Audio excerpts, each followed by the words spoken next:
जी हाँ, नमस्कार साथियों, आप सभी का अपना इस ऑनलाइन प्लेटफ़ॉर्म में स्वागत है और इस क्लास में हम सीडीपी का एक बहुत ही महत्वपूर्ण टॉपिक मनोसामाजिक सिद्धांतों को समझने वाले हैं साथियों।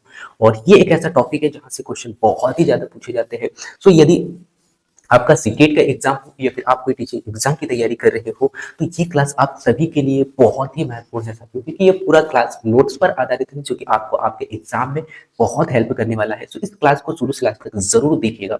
सो हम यहाँ पे समझते हैं साथियों मनोसामाजिक सिद्धांत को। तो आप सभी को बता दूं साथियों कि यह जो मनोसामाजिक सिद्धांत है, इससे दिया था साथियों एरिक एरिक्सन ने। और इनका मुख्य उद्देश्य था साथियों कि बच्चों में व्यक्तिगत पहचान कैसे होती है, और इसी को लेके इन्होंने 8 स्टेपों में जो है अलग अलग प्रयोग किया, अलग अलग एज के बच्चों के ऊपर में प्रयोग किया। उन्हीं प्रयोगों को हम यहाँ पे देखने वाले हैं। सो पहला जो प्रयोग था साथियों वो था विश्वास बनाम या अविश्वास बनाम। और ये प्रयोग को यहाँ पे किया गया था साथियों जन्म से लेकर जो छोटे जो बच्चे होते हैं 1.5 साल या 2 साल के होते हैं, उन बच्चों पे ये प्रयोग किया गया था। और उनमें पाया गया कि जिन बच्चों के माता पिता आदि उनसे बच्चों से प्यार आदि करते हैं, तो उनमें एक विश्वास की भावना विकसित होती है। और दूसरी तरफ जिन बच्चों के माता पिता प्यार आदि नहीं कर पाते हैं, तो वे रोना या बिलखना शुरू कर देते हैं। ठीक है, तो इस क्रिया में बच्चों में अविश्वास उत्पन्न होना शुरू हो जाता है। और यहाँ पे मैंने अलग अलग इमेज भी लिया है, क्योंकि ये पूरा क्लास कहता है क्लास है जिसमें कि आपको इमेज के माध्यम से बहुत कुछ यहाँ से समझ में आने लगेगा, है ना। तो जैसे इसको हम पुनः फिर से समय पर समझने का प्रयास करते हैं कि जिन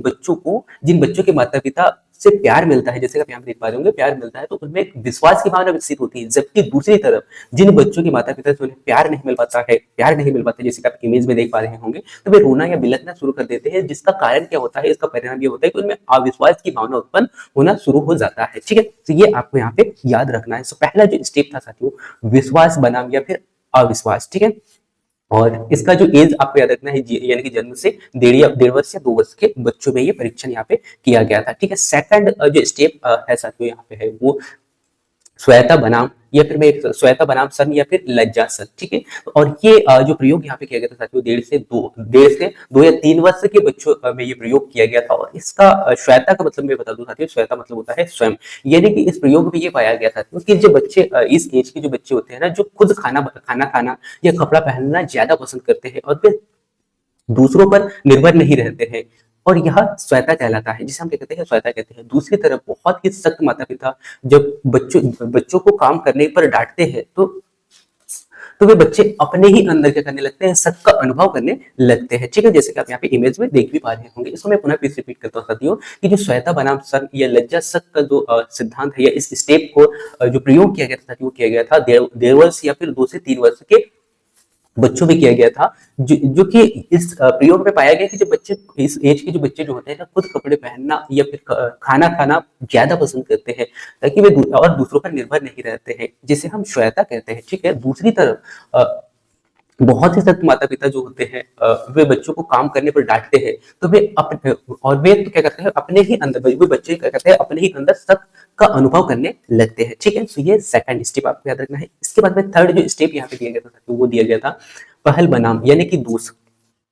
और ये जो प्रयोग यहाँ पे किया गया था साथियों वो किया गया था 3 से 6 वर्ष के बच्चों के मध्य में। ठीक है, और यहाँ पे पाया गया साथियों कि जब बच्चों में समझने की क्षमता थोड़ी विकसित हो जाती है, तो उनमें जिज्ञासा की भावना बढ़ जाती है और बहुत ही ज्यादा कैसे होती है, उत्सुक होते हैं। ठीक है, और उत्सुक होने की वजह से वे पहल कर पाते हैं। ठीक है, इसको मैं पुनः फिर से रिपीट करता हूँ कि पहल बनाम में क्या कहा गया है साथियों कि ये जो प्रयोग यहाँ पे किया गया था, तो ये प्रयोग किया गया था 3 से 6 वर्ष के बच्चों में। और इस एज के बच्चे में पाया गया कि इस एज के जो बच्चे जो होते हैं उनमें समझने की क्षमता का विकास हो जाता है, जिससे उनमें जिज्ञासा की भावना कैसे हो जाती है, बढ़ जाती है, और वे बहुत ही ज्यादा उत्सुक हो जाते हैं। और उत्सुकता होने की वजह से वे पहल कर पाते हैं, करते हैं। ठीक है, दूसरी तरफ यदि इसी के अपोजिट में यदि हम देखें, तो दूसरी तरफ जब जो है माँ बाप उनकी उत्सुकता को दबा देते हैं या फिर उन्हें डांट देते हैं, तो वे दोष भाव उत्पन्न होना शुरू हो जाता है उनमें। ठीक है, तो ये दोनों पॉजिटिव और नेगेटिव दोनों को देखना है आपको। पहला, क्योंकि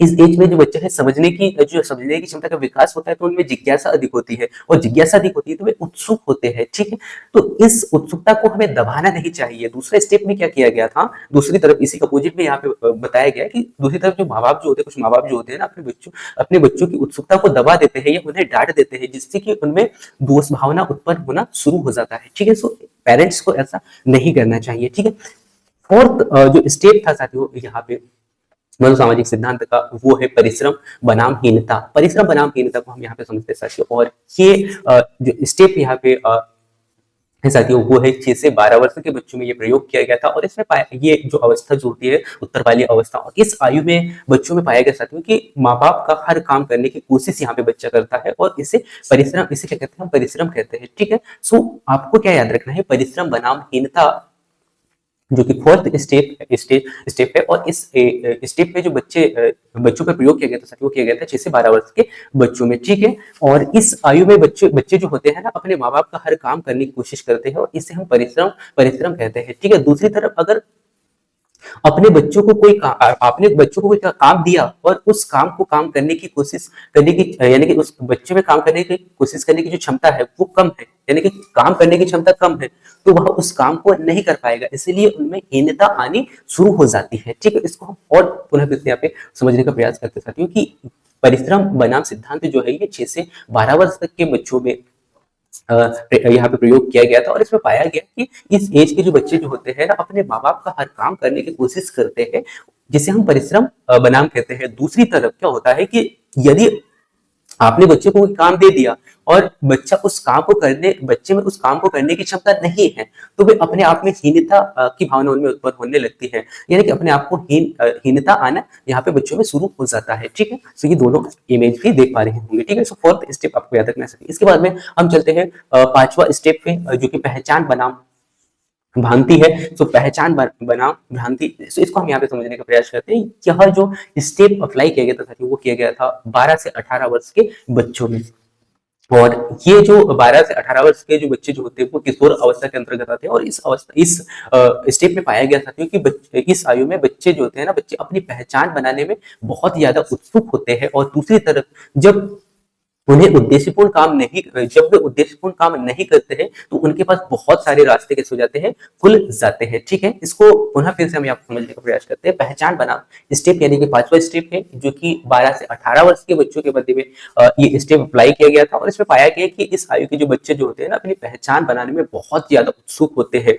और इसी के अपोजिट में इसी के विपरीत यदि हम यहाँ पे देखें, तो दूसरी तरफ जो बच्चे उद्देश्यपूर्ण काम नहीं करते हैं, तो उनके पास में बहुत सारे रास्ते कैसे हो जाते हैं, खुल जाते हैं। ठीक है, तो ये आपको यहाँ पे याद रखना है। तो इस एज में बच्चा जो होता है अपनी पहचान बनाने के लिए अलग अलग जो है कुछ भी काम करने के लिए तैयार हो जाता है। और अपनी पढ़ाई, बहुत सारे लोग क्या है पढ़ाई के माध्यम से करते हैं, या बहुत सारे लोग जो है या एक्टिंग या एक्टर के माध्यम से अपनी पहचान को बनाने का यहाँ पे कोशिश करते हैं। ठीक है, तो ये पहचान बनाम भ्रांति है, ये आपको याद रखना है। इसके बाद में हम चलते हैं नेक्स्ट अगला स्टेप की ओर।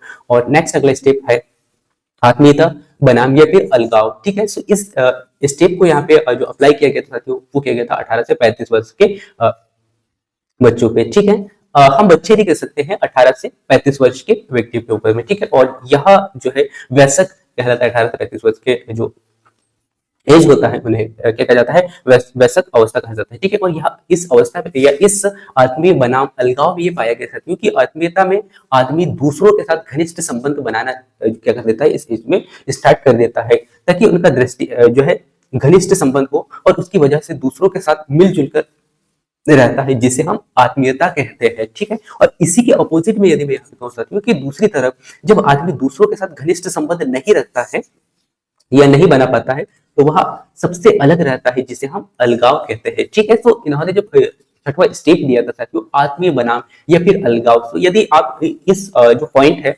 आत्मीय बनाम या अलगाव को ही यदि इसका परिभाषा को समझने का प्रयास करोगे साथियों, तो आप बहुत ही इजीली यहाँ पे समझ पाओगे कि आत्मीयता में आदमी क्या करता है, दूसरों के साथ क्या करेगा, घनिष्ठ संबंध बनाना यहाँ पे स्टार्ट करता है। और घनिष्ठ संबंध होने की वजह से वह दूसरों के साथ में कैसे मिलजुल कर रह सके, जिसे हम क्या कहते हैं, आत्मीयता कहते हैं। दूसरी तरफ जो अलगाव है, यानी कि दूसरों के साथ में यदि घनिष्ठ संबंध नहीं बना पाता है, तो वह अलग रहता है, जिसे हम अलगाव कहते हैं। ठीक है, और ये दोनों जो स्टेप यहाँ पे मैंने आपको बताने का प्रयास किया है, और इमेज के माध्यम से आप और भी अच्छे से यहाँ पे समझ पाएंगे। ठीक है, और आप सभी को बता सकते हो कि इस पूरा क्लास का जो पीडीएफ है इसी वीडियो के डिस्क्रिप्शन में मिल जाएगा, वहां से जाकर डाउनलोड करके आप पुनः फिर से रिविजन कर सकते हैं।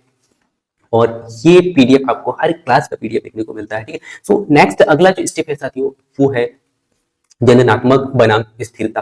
अब ये जननात्मक बनाम स्थिरता क्या है साथियों, और इस स्टेप को अप्लाई किया, इस प्रयोग को अप्लाई किया गया साथियों 35 से 36 वर्ष के एज के वयस्कों में। और यह मध्य वयस्क अवस्था कहलाता है।